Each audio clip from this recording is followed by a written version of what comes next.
You're in there. You're in the frame.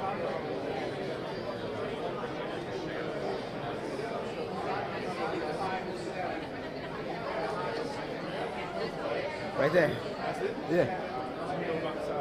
The side, everything on the side, because I can only see to the edge of the podium. But from right there, it's a straight shot. I'll probably just do some B-roll shots of the speaker on that side, on the left side. All right. You don't have to keep them on that left side. Matter of fact, let me see what it looks like on the right.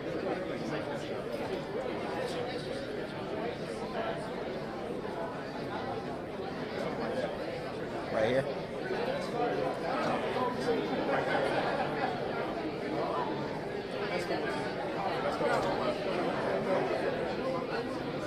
Start off at the left.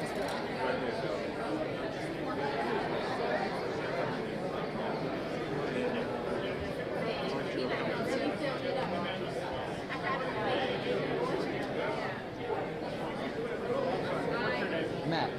Yeah. You lost your feet. You changed the signal type again? I don't think so. Let me check.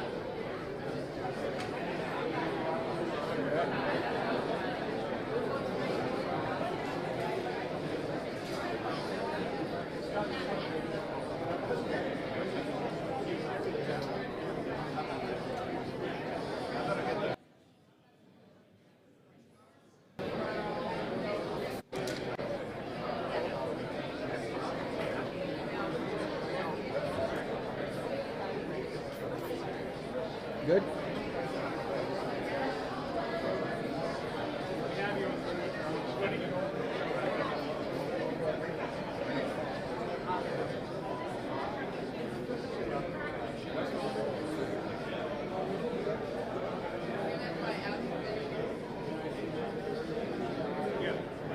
Good?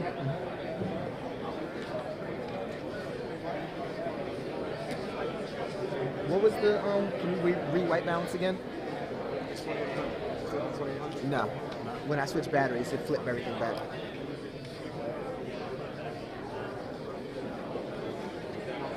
All right, so you said press white balance. Press white balance set in the front.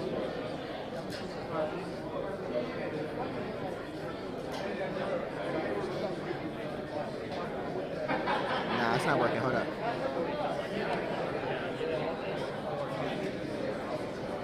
Make sure that you switch to A too.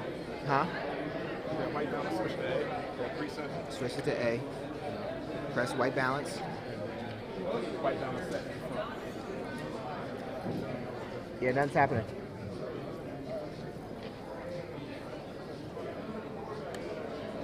Did it do anything? Did it do something?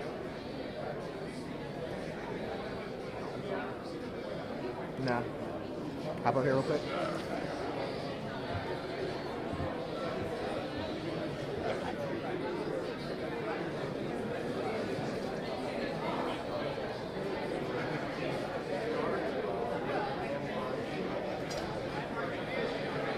Did it switch? It's back on picture profile 7. That's why. Okay. Yeah, once I turn the camera off, put it back on. Can you switch it back to 2? Yeah, go ahead.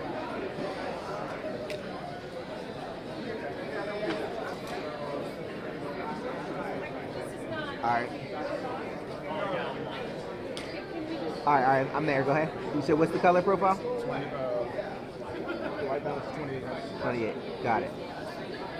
Boom. Yep.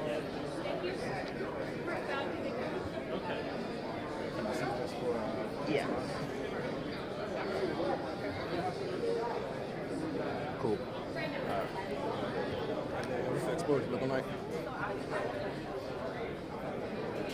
Cool. Good.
All right, I feel like I am breaking up a party. The party can continue, but we do want to get the show on the road. So if you don't want to stand, come and take a seat so that you can see the exciting proposals and presentations. So I'm Mary Ann Scully. I'm the Dean of the Selinger School of Business and Management, and am very excited to be here. And I thought what I would do is start with the classic question that we all ask ourselves, hopefully, every day, and impart to either our students or our families or our colleagues, and that is the why question. So why are we here tonight? And part of the why we are here is because of the here. We are here in Baltimore City. Loyola University of Maryland is an anchor institution in the city of Baltimore. We have two very interesting perspectives on the city of Baltimore as an anchor institution committed to the success and the health of this city. And that is that we have a front door that looks out on North Charles Street, probably one of the nicest residential neighborhoods that you would ever want to see in any country in the world. And we have our back door, which is York Road and Govins. And it's really all about York Road and Govins and the other York Roads and Govins in the city of Baltimore that causes our passion and our commitment to Baltimore, wanting to make a good city better. So number one, we're here because of here. Number two, tied to that and tied to our mission as a Jesuit institution is the desire to make the world a better place. And specifically to do our small part in making up for the centuries of injustice and inequity. And as a school of higher education, we know with some certainty, we have the data to prove it, we have faculty working on substantiating this proof. We know that a key factor in economic development is entrepreneurship. And entrepreneurship has always been something that lifts people up. And if in the process of attracting and training and creating an ongoing ecosystem for entrepreneurs in this city that we care about and that we are anchoring, we can make things better and can, again, do our small part to begin to unravel the inequity that we see in the world and in the business community. So tied to Baltimore, but tied to our Jesuit mission, is the desire to do our part to reduce inequity. And one of the ways that we know that happens is through entrepreneurship. So our program, the Baltimore Accelerator program, which is part of the Simon Center for Innovation and Entrepreneurship, is really all about specifically targeting primarily women, minorities, and the disadvantaged when it comes to entrepreneurship. Some of us from different backgrounds still get up every morning and read the American Banker and the Wall Street Journal and the Financial Times and Pitch Book, which is all about the venture capital world. And what we see consistently is that companies founded only by women get a very small share of the venture capital pie. Companies founded only by the disadvantaged and the minorities get a very small share of the venture capital fund. And so one of the things that we can do is hopefully target those individuals, help them realize their dreams, but again, as an institution of higher education, focus on instilling in them not just the technical skills, but the leadership competencies that will give them a better than even chance of succeeding as entrepreneurs. And any of you or we who have been entrepreneurs know that in many cases the odds are stacked against you. But what will improve your odds of success is if you're focused on your competencies and you're focused on your leadership skills. And that's really what the Accelerator program is all about, It's about targeting minority and disadvantaged entrepreneurs in the city that we love and that we anchor, and instilling in them certain core technical competencies and a leadership mindset. And one of the things that we're doing a better and better job of is also making sure that they have an ongoing ecosystem that they can tie into. So one of the great things about working for an institution that's been so connected to the business community for so long is that we can provide our entrepreneurs going forward with that ecosystem, with financial services experts, with accounting firms that we know and work with in other ways, with law firms, so that after they leave the nest, so to speak, they can still feel connected, and obviously still feel connected to our faculty, to the students that have helped them along the way, and to the mentors, whether those be alumni or partners that they've met along the way. So our job is, again, to begin to reduce the inequity in our world, our piece of the world, Baltimore, by instilling competency. It's a perfect mission for a Jesuit higher education institution.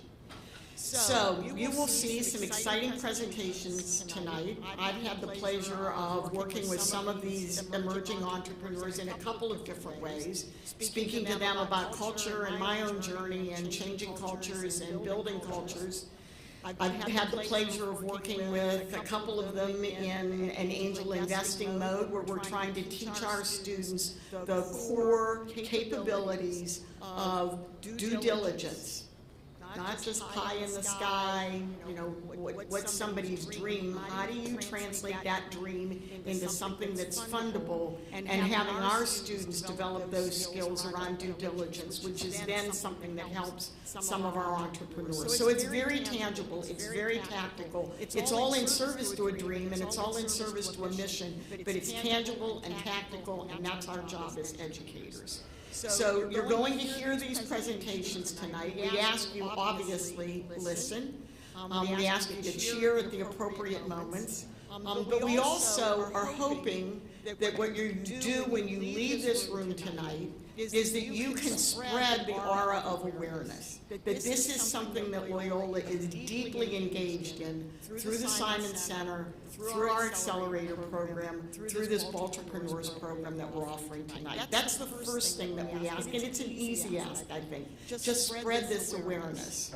If you are so motivated, and I don't know how you're not going to be motivated by at least a couple of the presenters tonight, if you're so motivated, help us to make those connections, whether that's a connection to time or talent or treasure. Help us to make those connections so that we can make their next step in the journey just as tangible and just as tactical as what Wendy and her colleagues instill in them during this program. So with that, I'm going to turn it over to Wendy.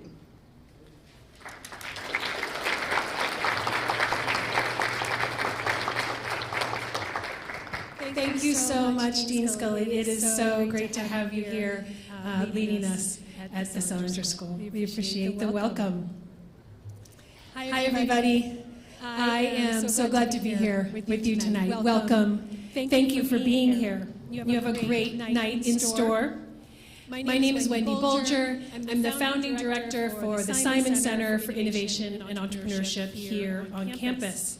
The name is new. It got longer in the past year. The Simon part is new, and that is thanks to a very generous endowment that has been made by alums of this university, Nick and Susie Simon. So we are so grateful to them for supporting our program. And my job here tonight is to say a lot of thank yous because we have so much gratitude. There are a lot of people in this room, and there are a lot of people you'll get to meet on the slides that I need to acknowledge and that I'm thrilled to celebrate. The number one group that I am thrilled to celebrate and to thank is sitting in the front row. Maybe you all can just take let's start out by standing up and turn it around. Thank you, Baltipreneurs.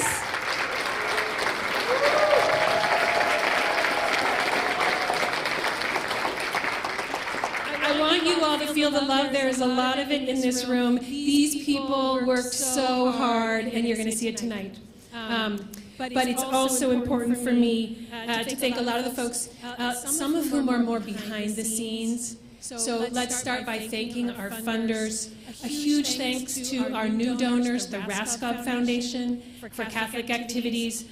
We're so grateful for their support of the program this year. Gillette Boyce, Edward G. Boyce is a new donor. We're also so thrilled to have his support. You'll see him again on another slide because he's also a mentor. We welcome back One Main Financial and thank them for their support of the program and their continued support. The funds that donors like this give to the Baltipreneurs go straight back out to the entrepreneurs. So all the entrepreneurs get a stipend of $2,000, and many will receive awards tonight. And that is where the funding goes. I also have just the pleasure of working with this group of mentors that you see up on your screen right now. These are 9 of some of the most amazing people in our ecosystem. And so let's do a round of applause for our mentors.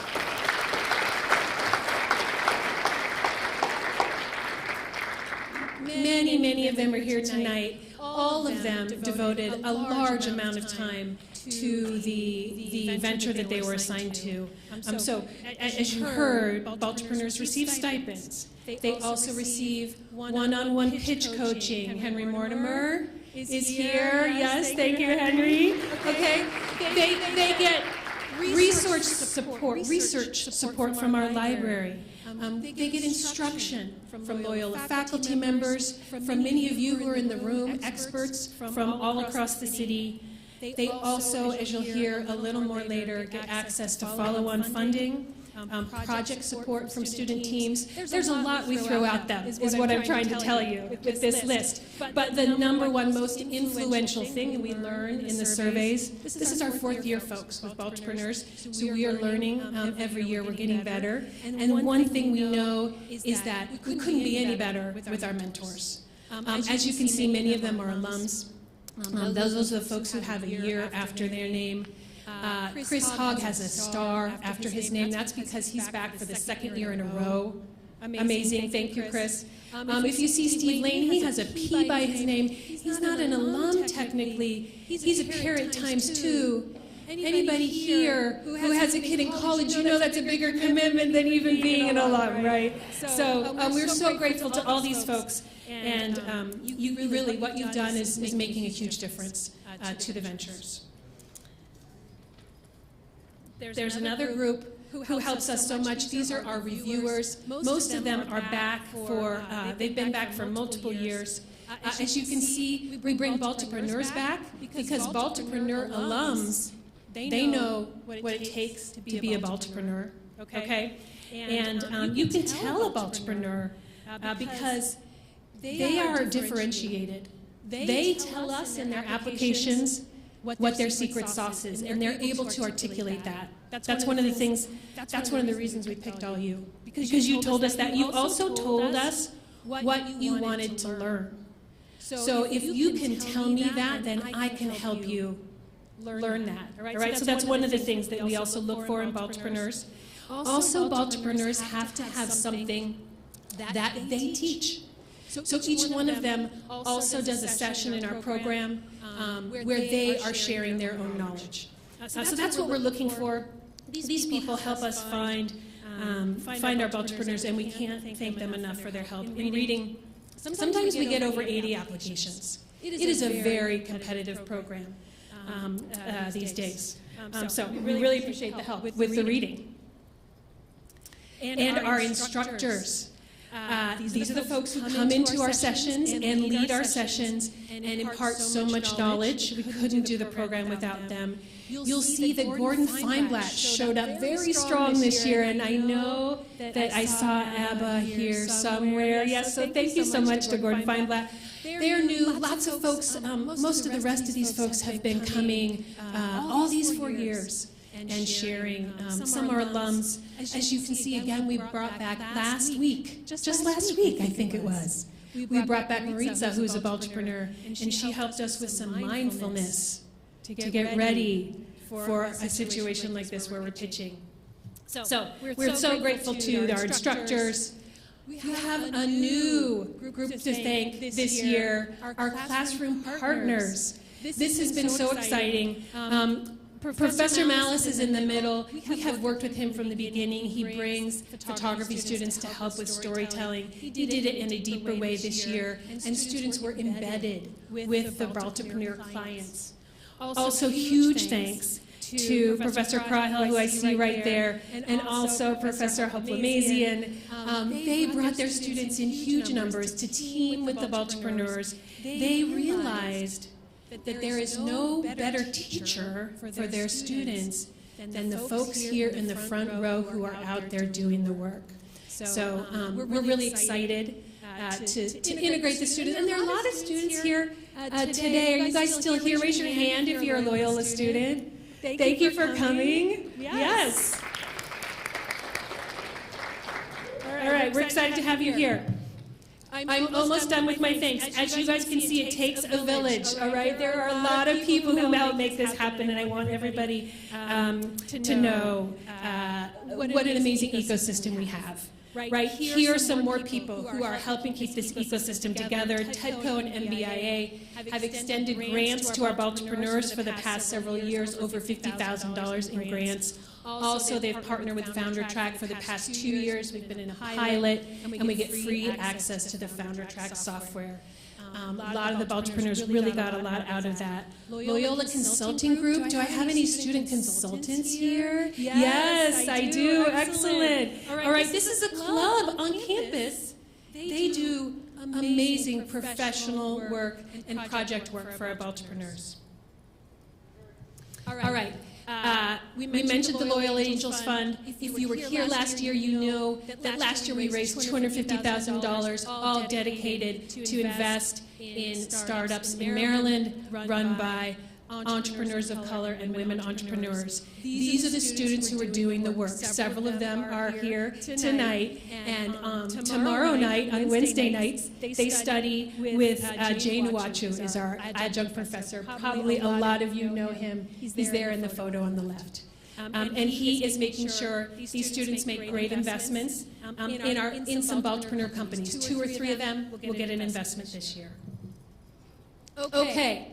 We're finally getting to the awards. These are the awards that we are making tonight. There are 5 of them. The first 4 are for $5,500 each. Pitch Creator supported the Hustle Award partially, and we are so grateful to them for their help on that award. You all will be voting on that last Audience Choice Award, so be sure to stick around, and you'll get a QR code, and you get to tell us who wins that $3,000 award. So you know, for the other awards, the first 4, the Baltipreneurs are the judges. All right, we do this a little different because we know the Baltipreneurs are the ones who know who worked so hard, who deserves the award.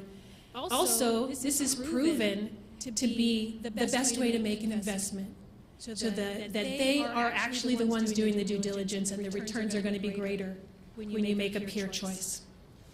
All right. Let's see if I can get this detached, because we're almost there, folks. Thanks for hanging in there for all the thanks. As I said, we have a lot of people to thank. Here's what you're going to see tonight. This is the order in which they're speaking. The Baltipreneurs are ready to share their stories with you. They're going to talk for 5 minutes, and you're going to be blown away. What else do I need to tell you? Here's my last job. Well, a couple of statistics. This cohort in particular, I want you to know. 56% female, that's the highest female representation we've had. Okay, we're doing our best. We're working on it. It's twice the percentage of women that we had last year, so we doubled from last year. Really diverse cohort. Their revenue ranges from 0. Okay, that's normal, all right? Very normal. We've got some apps in here. They have traction, all right? They have great momentum, but they don't have any revenue yet. We also have companies here who are into 800,000. They're almost in $1 million, okay? So these folks know what they're doing. Every single one of them has at least one additional staff member they're working with. So you're going to be impressed. I know, with what you hear. And now I'm going to turn it over because we are very lucky to be working tonight with our Master of Ceremonies for the evening, Alfonso Mayo. He is a Baltipreneur alum. He is a first-generation college student. He is the founder of Mentoring Mentors, which is an organization that develops and teaches African-American youth leadership, integrity, accountability, and a passion for serving within the community. He teaches this by example. And I can imagine no better leader for this group, and he's going to be our example tonight. So Mayo, come on up and lead us through.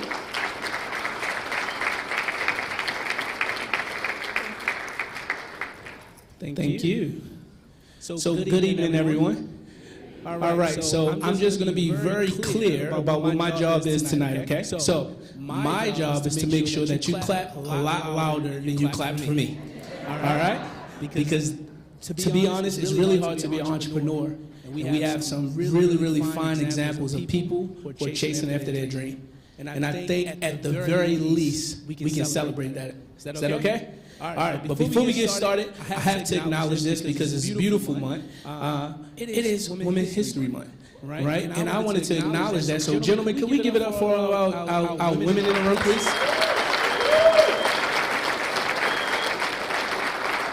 This world would not be this world without you all. And so, as Wendy said, founder and servant leader of Mentoring Mentors, and they always say things get better when you leave.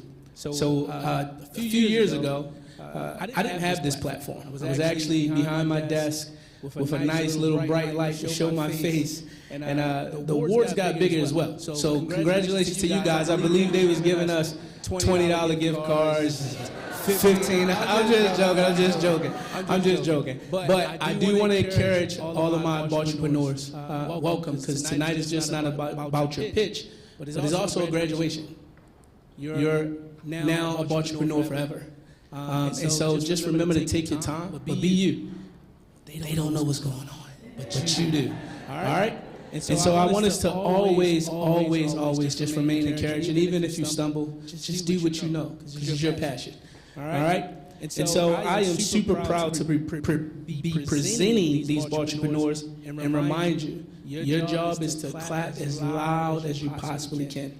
All right, so my people that's standing on the back wall, I should see it. The people in the back, it's like a football game here tonight. All right, it's a celebration. So I wanted to bring up the first Baltipreneur. I didn't have an opportunity to speak to this founder and CEO, but whose namesake and apps allows groups to collectively plan trips and travels. Oh, my bad. You want me to read that? All right, well, here we go. We got the flyest CEO and founder.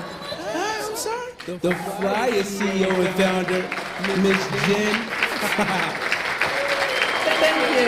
You stole all my stuff. Just because you got a bow tie on. Okay, don't start the time yet. The one thing I want to say, give me 15 seconds, is my cohort, we appreciate you. You have taken time out of your day to come get some free food and free alcohol. We know that.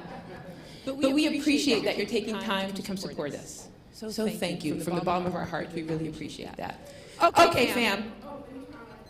So I'm here to help make your lives easier with travel. As we know, group travel as is brutal. People are making spreadsheets, Google Docs, text message threads, and nothing is working. And so my job is to make your life easier. So I've developed Portal. Portal is an inclusive group travel app. It is meant to allow everyone to travel easier. Whether you're in a wheelchair, LGBT, black or brown, solo, everyone to travel easier. We're going to have real-time information, communication, logistics, all in one. So right now, what we see is group travel, it's manual. You have to put all the information in your slogging, having to put all of those details. It's lacking real-time information. Once you have it in, you don't know when people's flights are, if they're delayed, if they're canceled. You literally don't know anything. You just are praying. We hope they're going to come in on time. It's frustrating because you don't have the information you need to have a phenomenal experience. It's time consuming. How many of y'all are the travel planners? Raise your hand if you're the one. You all know it's time consuming, right? You have to put all these details in and no one reads them. I'm not gonna lie. No one reads the details. Also, it's hard to get consensus for things. No one wants to give you their opinion until you're doing it and then it's wrong, right? Most of the time. Nothing's easy to access. Yes, there's a Google Doc, but the problem with the Google Doc is that no one wants to look it up on their phone. It's chaotic. All the information, the text message threads, the Instagram threads, it's completely chaotic. And so with that, we have realized that currently 75% of group travelers are using Google Docs, spreadsheets, or really they're just praying and hoping to Jesus nothing goes wrong. Right? They're like bring out the rosary beads and they're like, we hope nothing goes wrong with it. So I'm here to solve that problem for you. So who am I? First off, I'm a trained sports geographer. It's not Miss Fry, it's Dr. Fry. Just let you know. I literally have a PhD in geography. Thank you. Just saying. I am a social justice owner, so I understand what it means to have inclusion centered. I'm a former college volleyball coach, so I'm used to creating detailed itineraries for small and large groups, moving them domestically and internationally. I know what it means to try and herd cats. I'm also the official and unofficial travel planner of all of my friends and family, so I am used to doing this. So what do we do at Portal? We have private and group chats. We have no manual typing. You're going to forward all your emails in.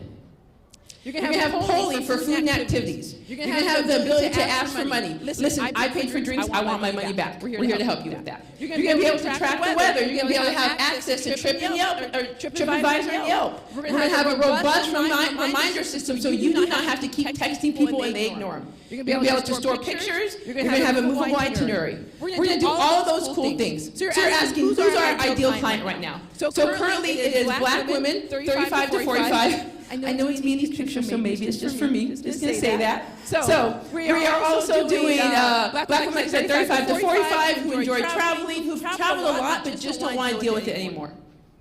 We're talking about events. We're not talking about one time. We're talking about looking at group travel events. 4th of July. Essence Festival. Also, all four of these ladies are former Gator Volleyball All-Americans from Florida at Essence Festival. Just want to say that. HBCU homecomings. We understand homecoming is such a big event.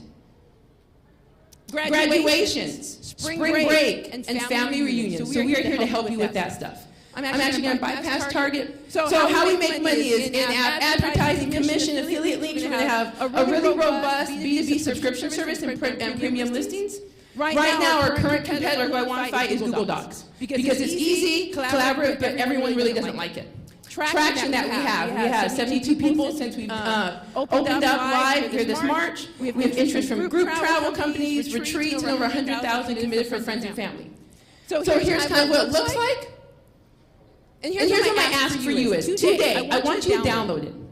It's on the App Store and Google Play right now, so please download it. Tell one friend about it.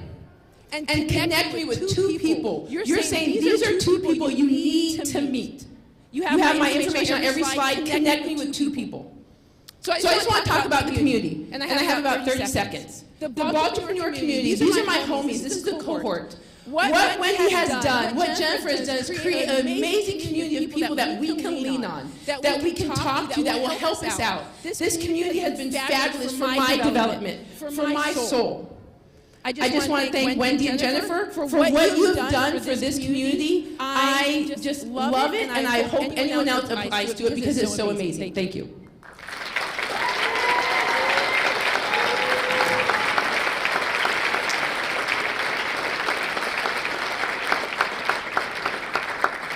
Nope. My clap meter didn't go off. So we're going to try that one more time for Dr. Fry. Could we give her a round of applause? That is what I'm talking about. Congratulations. Amazing job. And she did put out an ask. She asked us to download and invite 2 people. We can all do that. That's free. All right? All right, our next Baltipreneur. Now, I know I don't know him personally, but in the last several months, I've been doing my due diligence and going to black-owned restaurants, and I've gained about 15 pounds. So I need this product as soon as possible. But I would like to bring up the founder, co-founder of Treehouse Juicery, Mr. Tard Sheridan.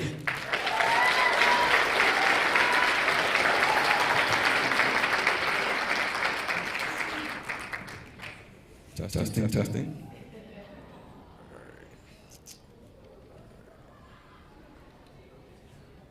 How y'all doing today? Everybody's good? Do I look nervous? I'm nervous. Should I come out here? All right. Did you know that 1 out of 3 American adults are 30% overweight/obese? In Baltimore, 1 in 4 residents live in a food desert. And this gives them limited opportunity to healthy food options. And in college, I suffered from health issues, but thankfully I healed myself, and I want to tell you how I did it. So Treehouse Juicery's mission is to provide a sustainable and accessible path to wellness for the entire family.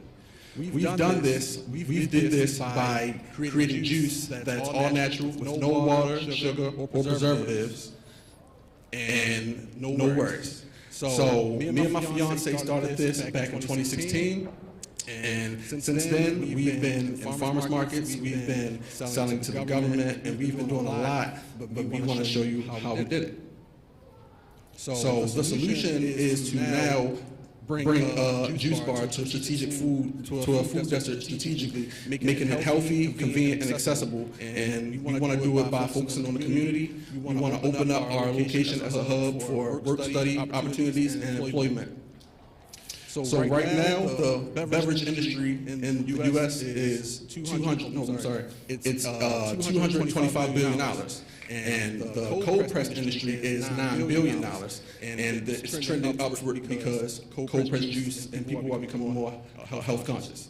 So as of now, our customers include fitness enthusiasts, working professionals, moms and dads who are between 18 and 65 years of age, and we have had the mayor purchase some juice from us.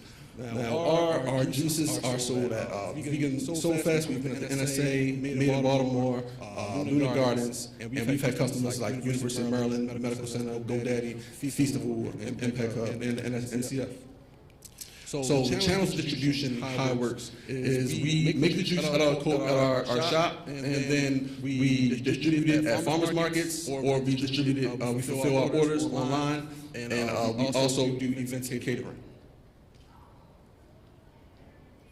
So our competition, what sets us apart is that we have a unique value proposition of we accept EBT so that people of low income, they can purchase our juice at farmers markets using food stamps. We also don't pasteurize our juice, which retains the nutrients and the digestive enzymes in the juice. And we also have a subscription so that you can purchase the juice and have it dropped off on a weekly basis, and you can also customize your detox orders. So since we started, we weren't profitable in 2020. That's when COVID hit. But since then, 2021, we made $40,000, and we did that by doing online subscriptions. And the next year after that, we made $140,000 by implementing farmers markets and online. That's a 262% revenue growth. Using that calculation, we should be hitting $500,000 this year. So thus far, the traction, we've sold over 17,000 bottles. We're in over 10 farmers markets. We are opening our first brick and mortars this year on 1821 North Charles Street, and we're on DoorDash and Uber Eats. We've made a lot of accomplishments thus far. We've purchased Good Nature X1 juice. At first, we could only make 700 bottles of juice per week. Now this juicer, which was about the price of a car, this can produce 1,000 bottles per day. So this can increase our wholesale opportunities and give us more confidence when we seek and distribute relationships. Thus far, we've had great mentors and advisors, Chris Hogg, shout out, and also other people who've helped us from the venture management industry to consumer packaging industry, real estate, franchising. All of them have been great help. Also, Loyola has been a great help to us as well. They've gave us a great mentor opportunity, and everyone's been just amazing to us, helping us grow, be vulnerable, ask questions, and learn together. So today we're asking for 10,000 because right now when we bottle our juice, we do it by hand. It takes so long. So with this filling machine, it can fill 100 bottles per minute, saving us labor costs and time. About 150 hours of labor costs can be saved if we had this in our kitchen. So I want to thank you, and the reason I want to talk about juicing is because it really helped me save my life. I suffer from diabetes, hypertension, and ulcers, and once I started drinking juice, I realized that it was a juicing solution that could really heal everybody, so I want to share my story. Thank you.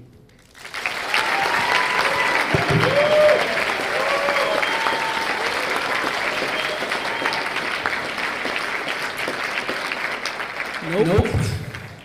I'm hoping that you guys can do this on your own. But from 40,000 to 160, I think we all would agree that is tremendous growth.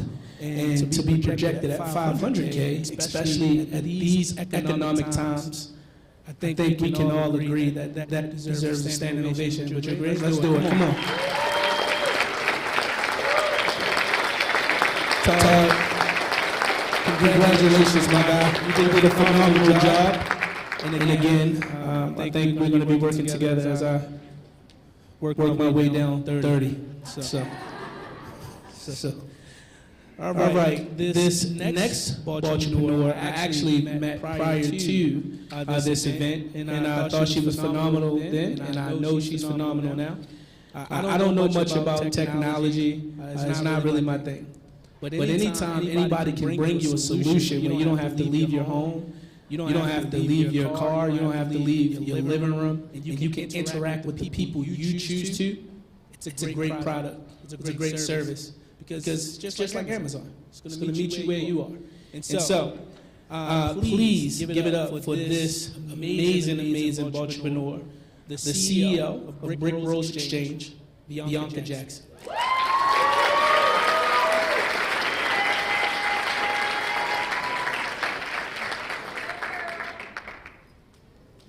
Someone co-opted them.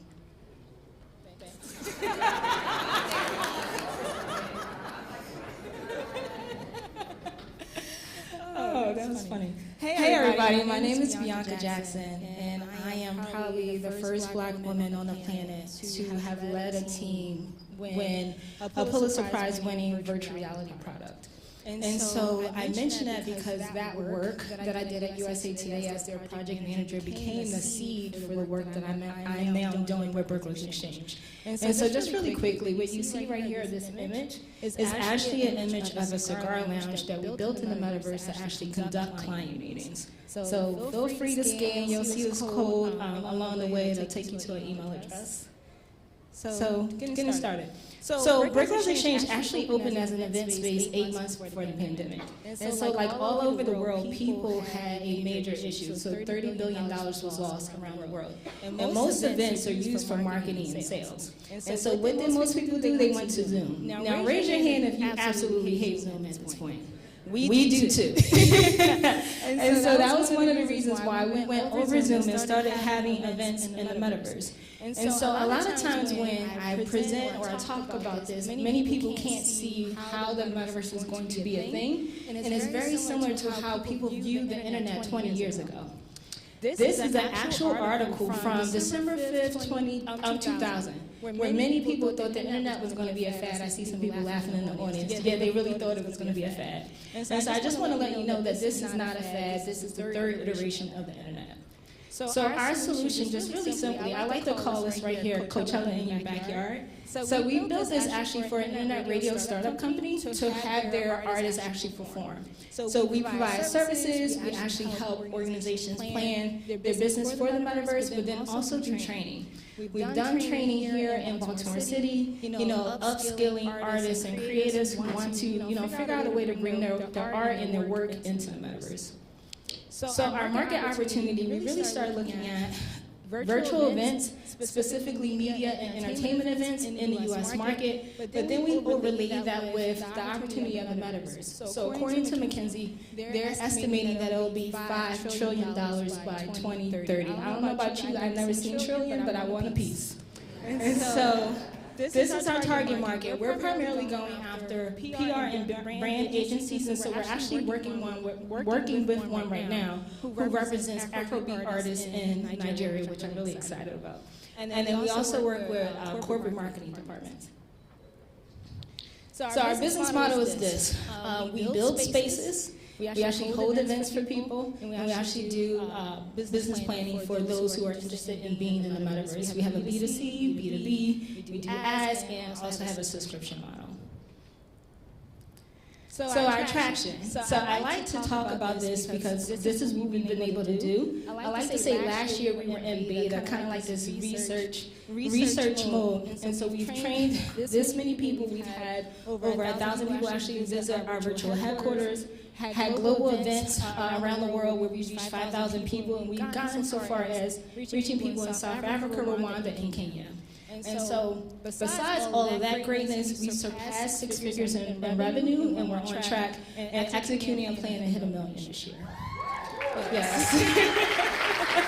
And so these are some of the milestones. We did our first Metaverse art show a month after Facebook changed its name to Meta. And so we actually have one of our art buyers in the audience who bought a picture in our Metaverse, and it actually was delivered to her home. Our second thing that I wanted to talk about was our investment from Meta, the company itself, before they got, kind of in some trouble later on this year. But they believed in us last year in our roadmap. And I also wanted to mention completion of Baltipreneurs. This is probably the most thoughtful and well-organized program that I've been in all the accelerators in Baltimore City. So thank you, Wendy, and thank you, Jennifer. Social impact, I got a minute left, so let me just kind of speed through this. We've done a lot of stuff in the city, and so we've actually worked with students from YouthWorks and trained them to be Metaverse interior designers. We actually hold health and wellness events in the Metaverse, working with the Mental Health Emergency Fund. These press and accolades that we've done so far, you've probably seen some familiar faces up there. And then this is the team. I like to say I'm the queen of the Wakandan Kings. So this is them. And what else we got? Oh, breaking news. So we are launching a partnership with a local fashion show and model coach named Danielle Baker. And so we'll be doing events with fashion in the Metaverse. And so that is it. Please scan, email us, and I think I'm good on time, right? Thank you.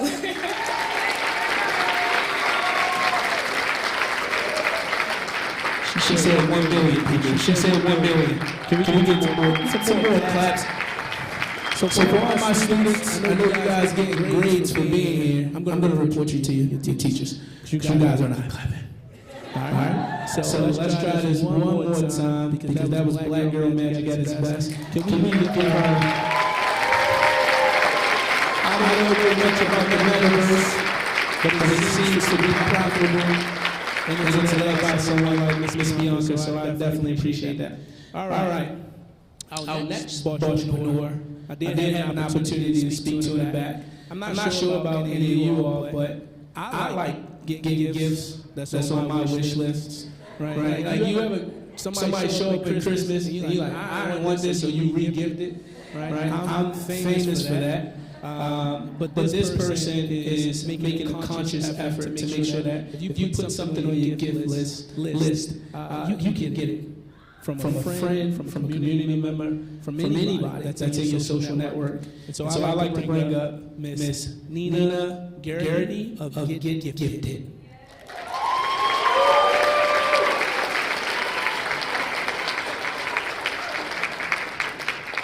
She's doing the price right.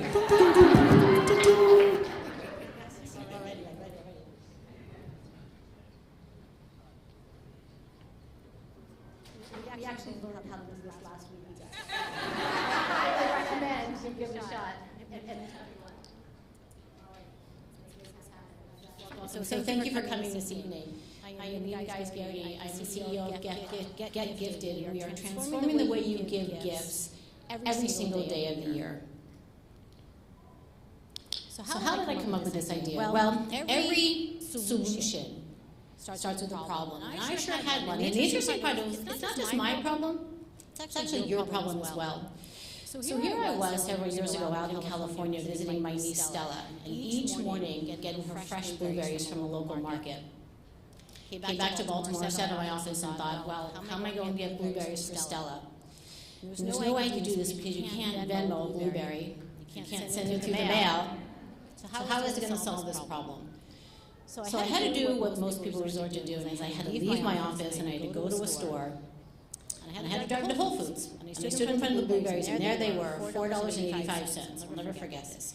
And I thought, well, San Diego's a little more expensive. So I went to the register and I asked for a gift card for $5.75. I was promptly told you cannot do that. You can get one for $5 or for $10. So there I was. So I had to buy a $10 gift card, $10 for blueberries. That's absurd. And then I had to come back and I had to get an envelope and I had to find an address and I had to walk to the post office and get a stamp. Sent this out to her. 5 days later, she got a gift card for $10 and went to Whole Foods and probably bought chicken nuggets and goldfish. I was deflated, and I was never going to send her blueberries again, except I had this problem that I care about my family member, and I was going to send her gifts for decades to come. How could I make this happen? Well, I needed a solution, because why? We have all felt the frustration of this. I wanted to shop locally for her. I did not want to buy her a gift card. We know that statistically people don't like gift cards at all. But the first problem with gifting is, well, what do people want? Well, they like it. Is it the right size, the right color? Are they going to re-gift it? Like 67% of Americans do. Get ready, you guys. Those gifts that you cared about giving to somebody, well, they've gotten returned, re-gifted, donated, or they're hiding in the back of a closet. You also get items that end up being impersonal. But this is a problem with a solution, and I knew it would be. So I worked really hard at this. And I've come up with a solution. And so Get Gifted is a peer-to-peer gifting mobile application. Because we know, ladies and gentlemen, your life is in the palm of your hands. And we've got that figured out for you. So how this works. People go on and they set up a wish list. And it's personalized. And at any given moment of the day, any day of the week, day or night, I can jump on. I can look for a person that I've connected with. I can choose exactly what Rachel Kohler wants. I give her a sweet little message. Enjoy the day. Happy Wednesday. It's convenient and it's complete and it takes you less than 10 seconds. What's exciting about us is that whereas other options for you have been both inconvenient and impersonal to some degree, right? You've tried to get the right gift, it's gotten returned. You run to the mall, it takes your time, and you're not able to come up with the right gift, and so you resort to online shopping. But those are just catalogs.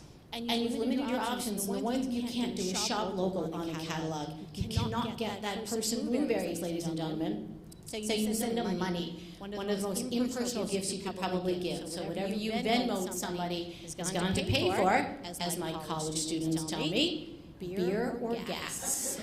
It's not what your grandmother thought was coming. So how are we spreading the word? We have a network of 17 student ambassadors, visiting local universities. We partner with 34 local businesses in this area, ladies and gentlemen. We are driving traffic into your community because that's where you shop. 70% of your shopping is done there, and we know it. We know our competition is tough, but we know how to beat them. We're customized, convenient. We are encrypted top to toe. We know our revenue drivers come from because we have a fee-based service for you, and we'll be subscription advertising in time.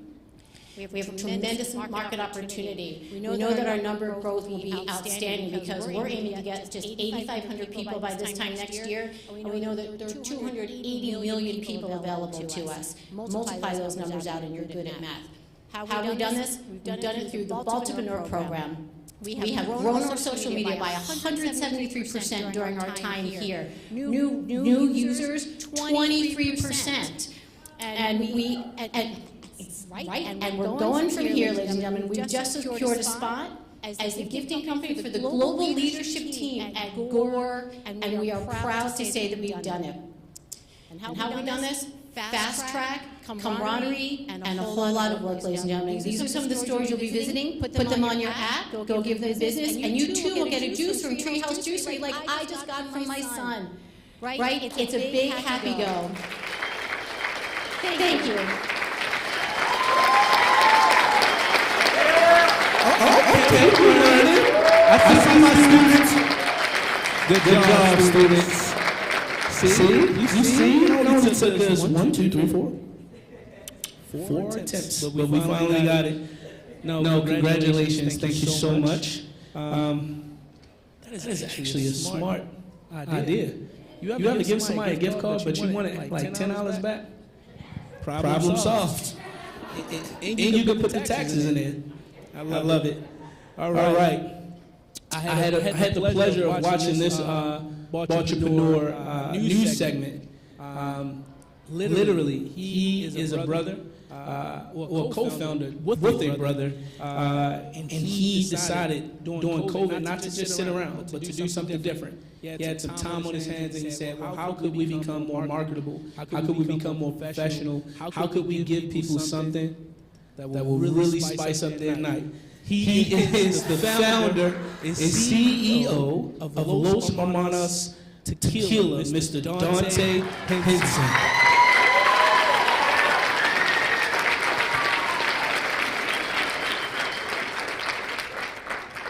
So good evening. Hello, my name is Dante Henson. I'm the CEO and co-founder of Los Hermanos Tequila. And our mission is to unleash the spirit of Mexico in every bottle of our tequila. I started this company with my brother in 2020 because like most people, when the lockdowns happened in March, we had a lot of time on our hands, right? So my wife, lovely wife sitting over here, my brother and I, we drank tequila. That was our pastime. My brother would come to the house, he would bring a bottle. Next time my wife would buy a bottle. Okay, third time, it's my time. And so what we did, we started our spring just going through maybe 15, 20 brands. So now when the May comes, it's warm, we feel like we're the experts. We're so excited to tell people about tequila, but the problem was, when we talked to other people, they couldn't relate. There was a lot of misconceptions about what tequila and what it was. People knew that it came from Mexico, but they didn't know it could only be made in Mexico. People didn't know the difference between a Blanco, a Reposado, or an Añejo. Right? To this day, people still ask me, is the worm in the bottle? And so we decided, my brother and I, instead of keep dispelling all these misconceptions for free, why not start a brand? Right? Like, why not? We're the right people at the right time. If people are doing it, then we can figure out how to do it too. So let's talk about the market.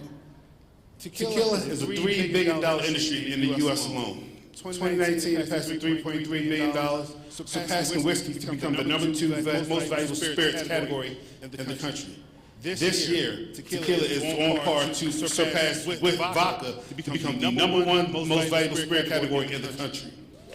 And so what we know, African Americans are 12% of alcohol consumers, so capturing just 2% of that market will make us an $8 million company.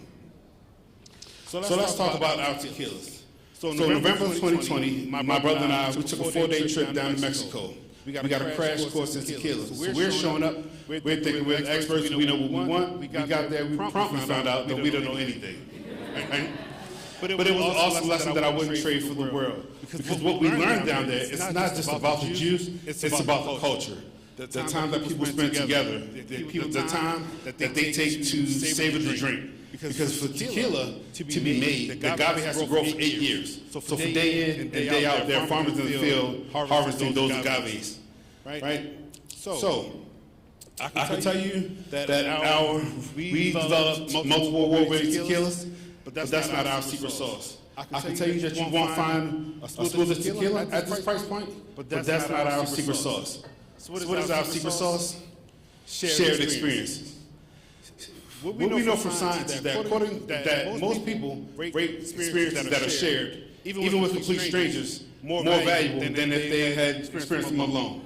And those memorable moments, those shared experiences, why me and my brother got into this business, and that's what we're exporting to our customers. So when we're out here, we're doing podcasts, we're doing tastings, it's only my brother and I. We don't have any brand ambassadors. We don't have anybody come and represent us, because we're out there and we're telling our story. We're sharing our experiences. So let's talk about traction. When we launched the brand in 21, August 21, third quarter, we had one location.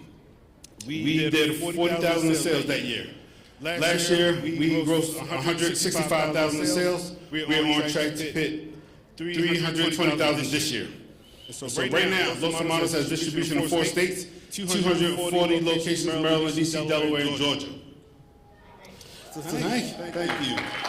So let's talk about our business model.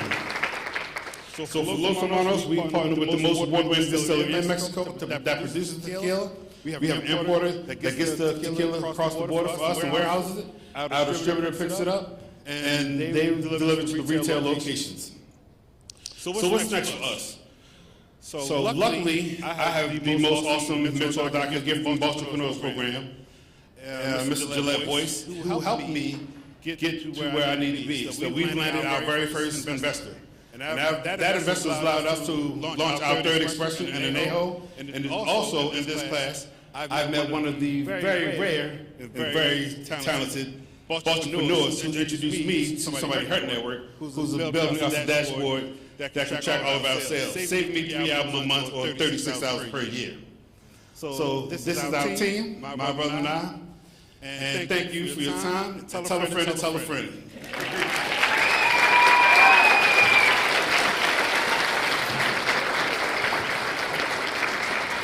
All right. That was amazing. I can tell there's going to be some growth in revenue. And I'm going to tell you why. Because I'm not condoning this. Unless you're 21 and you're a master student, but you just put it out there. Put that bottle down. See, one of the students is already excited about it. And for some of you guys, you know what tequila can do. And so we're expecting you to support them. If you didn't know about it now you know, right? Homegrown, local, and they can make for one hell of a night. I'm just saying. So, super excited to bring up this next Baltipreneur. Didn't really know much about this next Baltipreneur, but what I tried my best to do is do some research. And I didn't even realize that a building could be unsustainable, right? And there's unique ways that you can find how to properly build buildings. And so, I'm not stealing this time. No, I'm not even looking at no notes. All right, see, it's not me. But I would like to bring up Miss Ina Kovachabe. Did I say it right? I said it good enough.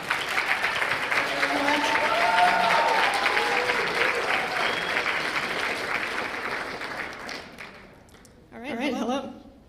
Hi, my name is Ina. I'm the founder of ArcDash and a recovering architect. This isn't working. Okay, here we go. We have all seen the transformation going on in the car industry. Tesla is the most valuable car company in the world. Because we care about the environment, consumers made the switch from gas-powered engines to hybrids to all-electric vehicles. But there's one industry that is actually causing more carbon emissions and is only poised to do worse. And I think it might surprise you to find out which industry that is. It's buildings. In fact, a single building can emit 500 times more carbon dioxide than a car. And this is a huge problem because we have 111 million buildings in the United States that currently use up to 76% of our electricity, 40% of our total energy, inclusive of fossil fuels such as natural gas, and contribute to 40% of our total carbon dioxide emissions. This equates to $400 billion. And the important statistic here is that 30% of that is being wasted. There are sustainability certificates that try to address this. You've probably heard of LEED. They're very expensive, in the order of $50,000, and the result is that fewer than 1% of buildings are certified. But what about the other 99%? These are two projects I've completed. They both have LEED certification, but I'm not able to collect data regarding their actual performance. In other words, as an architect, I don't really know the impact these buildings have on the environment. And that's why we created ArcDash. We enable architects to make data-driven decisions that will result in healthier, more efficient, and sustainable buildings. We've created a digital platform for data storage and analysis. It allows architects to keep track of project information and provides easy access to monitor building performance. Through our dashboard, they'll be able to see their project's energy and water usage and carbon dioxide emissions. They'll be able to compare between their own in-house projects and also against local and national statistics. This will help inform decisions on future work and allow them to make recommendations based on actual data. So where's the data coming from? We have always metered buildings since we have to pay for consumption. The difference now is that there's legislation in at least 24 states requiring this data be publicly available, allowing us to tap into it and bring it to architects. Our revenue model is a one-time license fee, price varies based on firm size, and a monthly subscription. Our serviceable market is architecture firms with fewer than 75 employees, and our initial target is about 200 of them. We plan to reach these firms through our existing network and connections, and through potential marketing channels, such as the AIA, American Institute of Architects, and SMPS, the Society of Marketing Professional Services. It looks like there's a lot of firms in the space. ArcDash is unique because it includes project analytics and post-occupancy data. We are going to be the check engine light for your building. Thanks. Through the Baltipreneurs Accelerator, we were able to complete 6 founder-track waypoints, and we were able to secure a pilot with Loyola starting fall of 2023. Thanks. We're really excited to be working with the students from the data science department who will actually be helping us analyze that data. We have also been accepted into the Do Good Accelerator, through which we hope to explore developers as a potential market segment. So if you know of any building developers, please come talk to me after this. And finally, we're excited to start a pilot with Cooper Carey Architects next month. You've already met me. My background is in architecture computer science, and I'm joined by my co-founder Brian, who's a data scientist and a software engineer, and we've recently added Abby to our team. Abby is a computer science major at the University of Maryland and is helping us with the baseline analytics of our platform. The building sector is on the cusp of helping change the course of the planet. This is a big enough problem that the AIA has issued the 2030 challenge. And they're expecting architecture firms to step up and take responsibility for building sustainably. We have done a lot to address the impact of cars. The next huge transformation has to happen in the building industry. And we've created the perfect tool to help architects do just that. Thank you.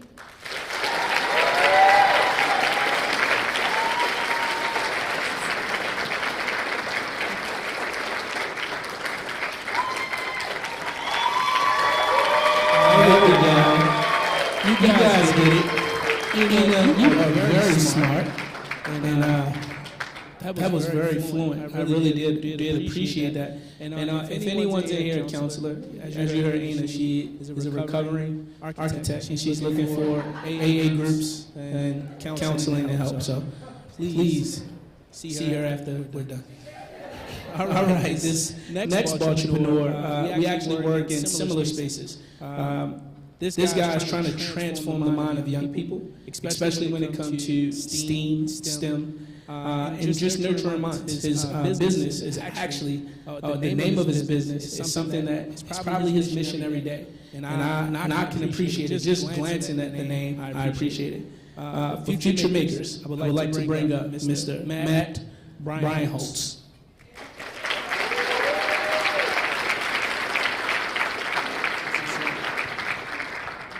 Hi, I'm Matt. How many of you were ever in grade school? Okay, just checking. I was in grade school once too, and I really love grade school because that's the time where the things that we believe in the most come to life and become real. And the thing that I believe in the most is being from here and making things. This is Isaac. Isaac, just like me, loves being in grade school. And the reason why Isaac loves being in grade school is because Isaac loves making stuff. This is a solution that Isaac's teacher, who Isaac loves, came up with. So Isaac would be able to solve an engineering challenge. It's spaghetti.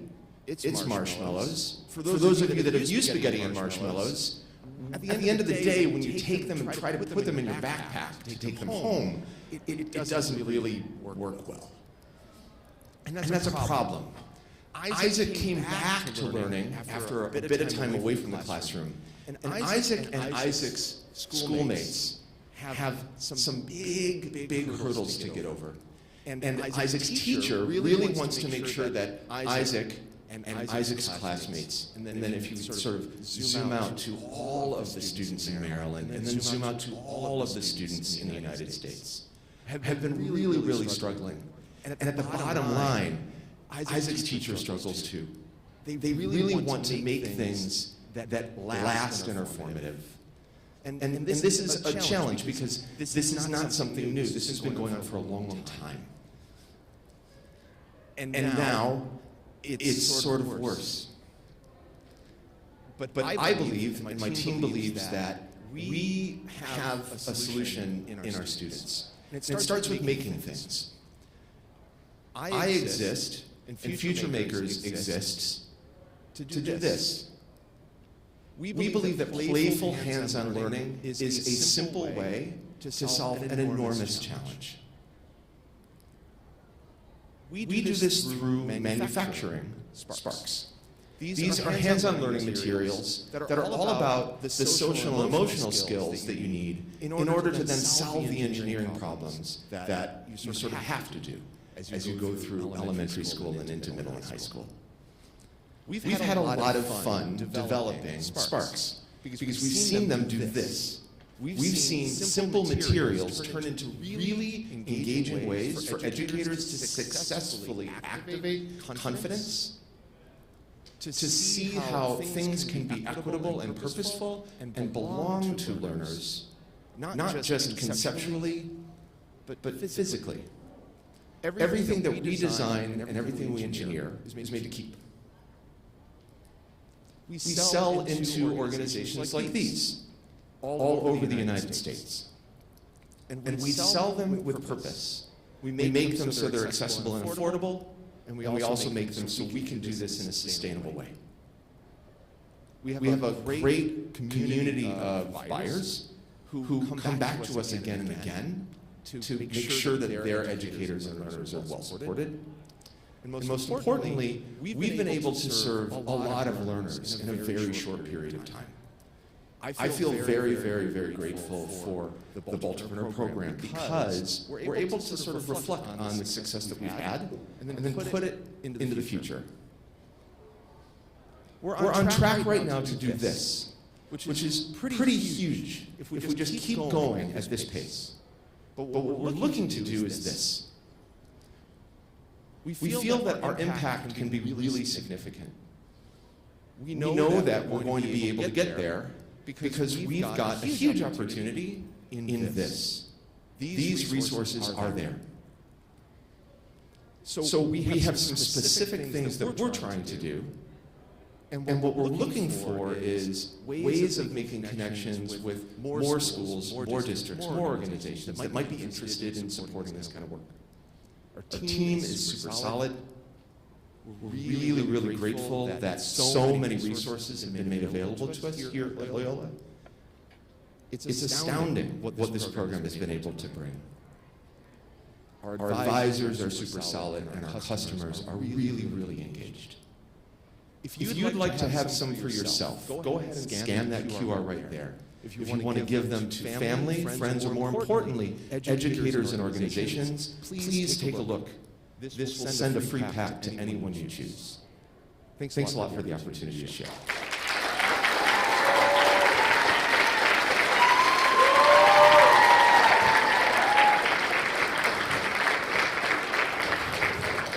No one wants to address the elephant in the room, so I will. I thank you. But Matt, you're doing something that a lot of people don't give educators credit for. A lot of times when we look at pre-K through 5th grade, we just kind of skip over it because we're always thinking big. College is very important. But I come from a community not too far from here where many kids don't even know Loyola exists, and I grew up the street. That's how important what he is doing.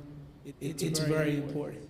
You have a lot of kids right now who are not learning the traditional way. He's putting something in their hand so that they can become the future of Loyola. And I think that, man, you're doing an amazing job, brother. So I appreciate you. This next Baltipreneur, by far, and I have to say this, I don't think that since doing this is my 2nd year, so clearly I did a great job. But this, not trying to pat myself on the back, but this guy, he has the first Baltipreneur Hall of Fame jacket, and I want you guys to stay tuned. He's a pastor. He's here to talk to you about E-Bless, Mr. John Matthews.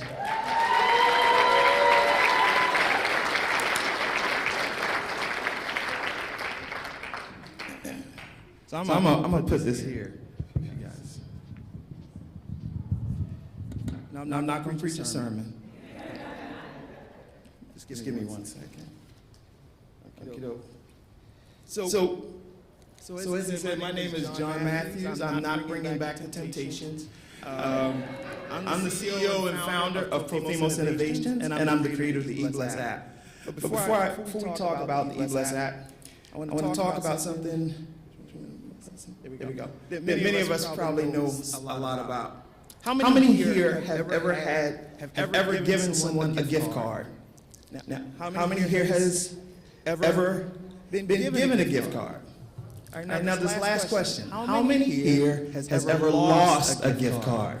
There we go. Yeah. Now let me share my story. Some time ago, I was cleaning, I was organizing my room, and what I discovered was a stack of gift cards between my wife and I. Right? And I just went through this process. Like, let me go try to find these cards where see if there's cash on them. For some of them, the phone number didn't work. They had PIN numbers that didn't qualify. The websites were done. And some of the stores were out of business. So that was money lost. So I did a little digging, and this is what I discovered. I discovered that a recent survey from USA Today said that nearly half of Americans have $21 billion worth of unspent gift cards just lying around. I got tired of paying extra for gift cards that could either be lost or never used. So I came up with a solution, and the solution is eBless. The eBless user app is a mobile greeting and cash gift card or cash gift center in your pocket. Never go to a wedding, a baby shower, birthday party, or funeral, or any type of event and not be able to give a gift. With eBless, it's pretty simple. So you would simply select whoever you want to select your recipient, select a greeting card right there, or you can actually shoot a video and personalize it. This makes it much more personal, right? Add the dollar amount, hit send, and instantly they've been eBlessed. Boom. They open it up, download it, there you go. Right now, what's next? And one of the things that we learned from Baltipreneurs, this has been really helpful. Said, hey, I was talking to our mentor, Phil. He's in the room, and we were talking about how else we can grow the platform. So one of the things we want to be able to do that we're going to be doing is actually sending digital greeting cards, so that eBless becomes your digital wallet. Right. So you'll never lose that greeting card because it's going to be saved in your wallet. Now, how do we make money? It's easy. We charge a fee for each transaction. But we've also seen we've also had other use cases for the platform. So our customers said, hey, listen, I want to be able to give to my church with the platform. So we built it, digital donation basket. And we're going to be adding credit repair programs, home ownership training programs to make impact in our communities. This is a platform that every week these folks are going to be using, and they're going to see programs in there that are going to actually help create generational wealth for communities that may not have had access to it. Now, there's a lot of companies out there that send money digitally, right? But what we do, we send greeting cards, gift cards, we store gifts digitally, electronically donate to charity, and we have community impact. Just speed through this real quick. In 2019, I raised $15,000 from family and friends to build the app. In late 2019, we actually raised another $15,000 after completing Confidential Labs. Their Accelerator, we raised another $50K in private investment from Virtuous Capital. And so, trying to get to this next one. So what we could use is $300K. That would give us 2 years of runway to scale the company, to be able to hire a dedicated sales and marketing team. All right, that's my amazing team. Let me speed through. Wow. Okay. Amazing team we speed through, and then our amazing team of advisors, Hidito Nishitani, it was the president of Virtuous Capital, LLC, and then Reginald Grant, former NFL player and a business development strategist. So So why now? Look, there's a growing need for minority and disenfranchised communities to create and generate generational wealth. And look, other peer-to-peer payment companies have gone public and had major exits. So this is our why. This is our purpose. And that's why we're here. And we thank the Baltipreneurs for having us.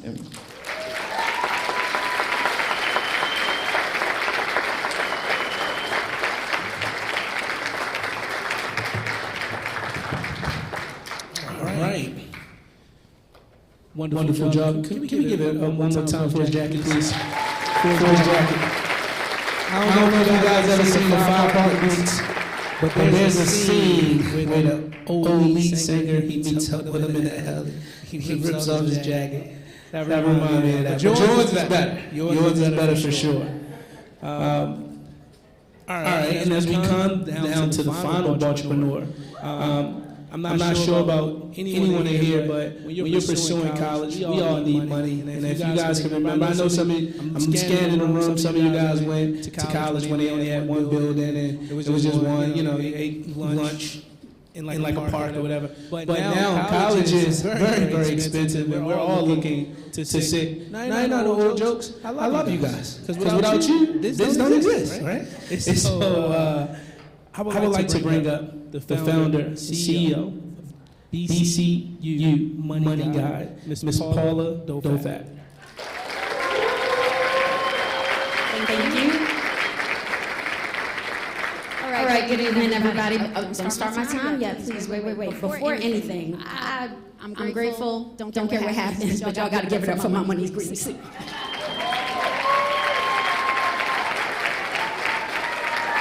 All right. Okay, is this button? All right. Okay, I'm ready. Okay, good evening, everybody. My name is Paula Dofat, and I am an award-winning college counselor. For 20 years, there's been many things that have bothered me, but 2 things in particular. One, that I watch too many students and families watch their college dream turn into a financial nightmare. That's number 1. Number 2, I've primarily worked with Black and brown students all my life for the 20 years. I'm older than that, but for 20 years, I've just turned 23. And for the 20 years, the other thing is that the pain of sending Black and brown students onto culturally insensitive campuses, that bothered me a lot as well. So, therefore, out of all that, I created HBCU Money Guide, and we are the Free Degree Resource Center. What does that all mean? Too fast. Okay, the biggest problem about that financial nightmare, we have $1.7 billion of student loan debt right now in this country. Disproportionately, it affects Black families, no matter what their income level is. That is unacceptable. And it's not just Black and brown families. The 1.7 billion, all families, all students are looking for an alternative and a way out of this. Biggest problem. The other problem, talking about the cultural insensitivity of some of the campuses. You don't know what you don't know, but there are options. Historically, Black colleges and universities are an option that people do not think about because counselors don't know about them. But they give away $7 million in scholarships every year. There are 101 HBCUs, and 64 of them provide full-ride scholarships to students, and no one is talking about that. In addition, if we put that aside, also students are just looking for ways that they can have a low-cost degree or a free degree, and there are plenty of options out there, but we are not putting them all together. So, my competitors, a lot of you may say, there's tons of scholarships out there. We see that every day. We see it on our Instagram. We see it on all social media. Tons of scholarships. There are, but they're scattered all over the place. And none of them are focused completely on HBCUs. So what do? Our solution is that we put everything in one place. We are the one-stop shop for everything you need for HBCUs and how to figure out how to go for free or for very little money. What do we offer? We have digital assets of ebooks. We also have courses, and we have books, and the only merit scholarship database of HBCUs, which we confirmed with the United Negro College Fund. Take that. All right.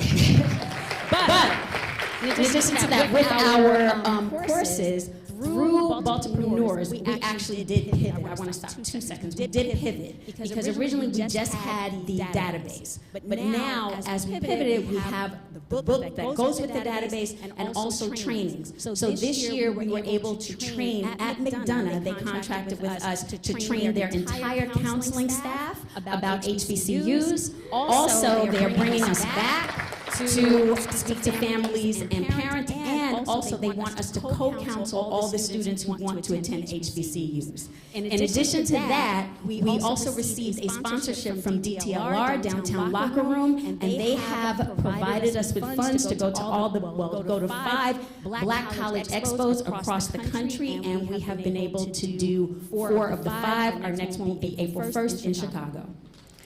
Okay. Our revenue model is that we now, thanks to Baltipreneurs and helping us to pivot, and all my co-entrepreneurs who have helped me to figure this out, that I'm a B2B and a B2C, so we now stack our books with the database for one price, our ebooks, and also our counseling sessions, which range from $1,000 to $10,000, but for our consumers, they can do something for as low as $10 and get a lot of information, a lot of value.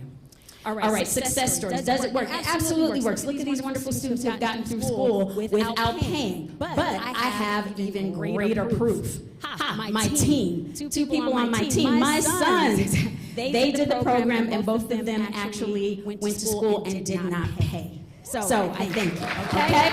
But in addition to those, my team is even deeper. I got to give 2 seconds to my team. My oldest son has been a research assistant for me, so even though he's not on my team consistently, he does. And my mom has been my administrative assistant, so you can't do anything without family, all right? But I want to thank Baltipreneurs because without you, I would not have been able to pivot. As I started off with the database, nobody understood what I was doing, but offering resources for students to go to school for free, everybody understands that. So I thank you.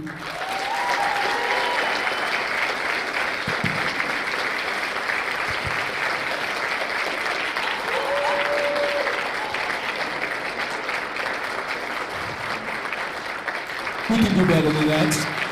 Come on now. First and foremost, I would like to thank you, Miss Paula, because I was wondering if, like, let's say I re-enrolled. Will they pay for what I owe? No, I'm just kidding. But could we just give a round of applause for all of our Baltipreneurs, please?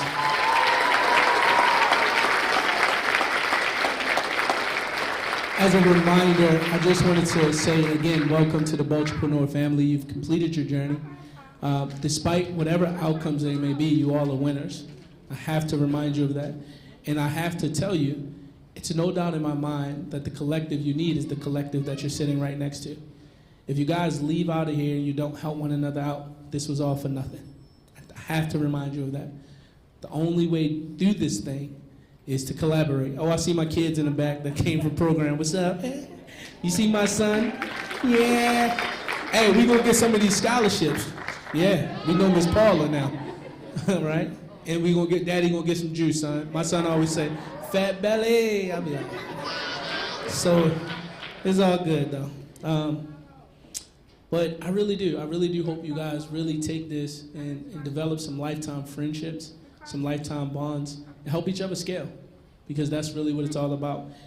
We're about to go into our break session where there'll be some voting, but before we do that, I'd like to bring up the one and only Miss Wendy.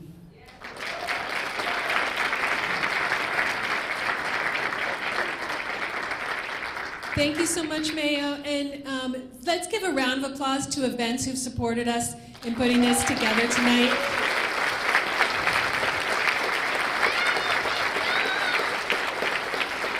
Thank you so much to the team from Loyola. If you guys can go to the very last slide, everybody's going to see a QR code, but not the folks at home. Okay, because you got to be in the room to vote. All right, so I'm glad you're here. This is how it works. You can vote for everybody in order, okay? So you can vote for everybody. Just put it in order. Put your first choice first. You got it open? Baltipreneurs can vote. Everybody gets one vote. You got it open? Is it working? Okay, all right. So get your vote in. Grab another drink if you want one. We've got about 5 minutes. We're going to tally those results, and we are going to announce our winners. Thanks, everybody.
we can just kind of walk you through it if we can help.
Or your email, yeah. Or what they're for. I have it in that email from you. Can you get it? Do you want me to get it? I'll get it, I'll get it.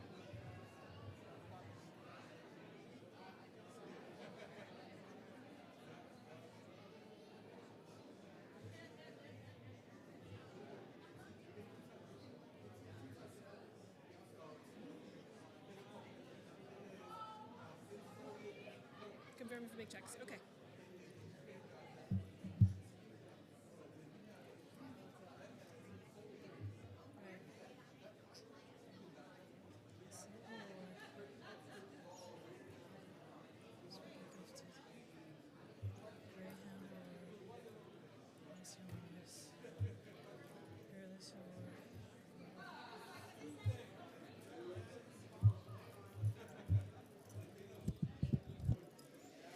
All right, friends.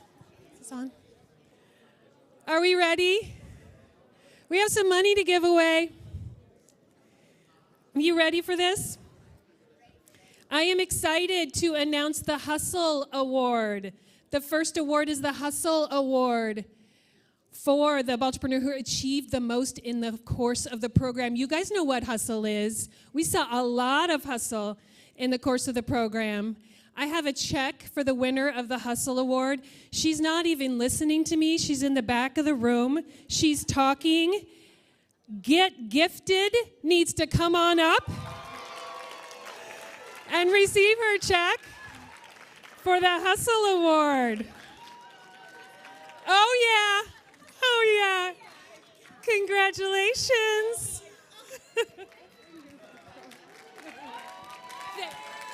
Baltipreneurs.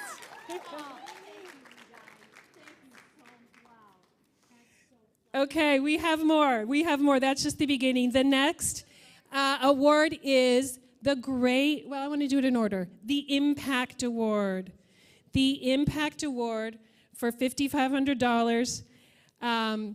This award goes to none other than HBCU Money Guard Paula Dofat.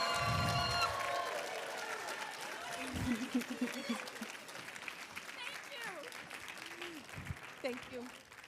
There you go. All right. Well done. We are so excited.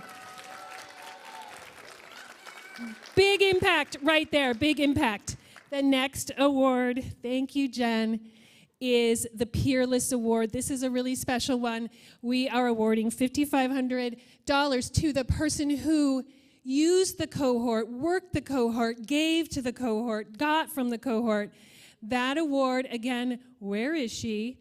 Goes to, there she is, Cordal, Dr. Jen Fry. Come on up here, Doctor. Congratulations. I love my cohort. Thank you, fam. Thank you, Wendy. You're welcome. I'm proud of you. Okay. This is so much fun. This is so much fun. I wish I had more of these. Okay, but I have two more. The next one is the Greyhound Award, 10X. Who will take us to 10X? Do you guys know what the Greyhound is? What at Loyola, why are we talking about the Greyhound? It's our mascot. Okay. Good. Just got to make that clear. Greyhound 10X goes to Los Hermanos Tequila. There he is.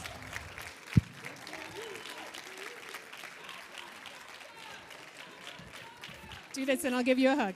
Thank you.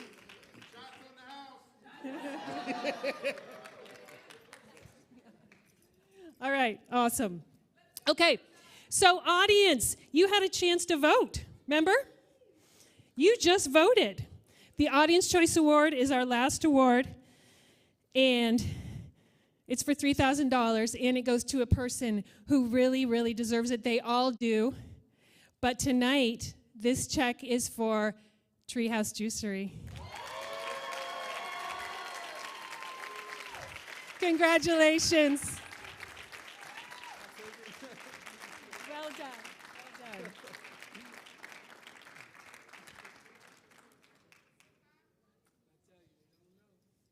All right, folks. That's it for tonight. We want to see you next year. We want to see your applications in the fall. Thank you for everything.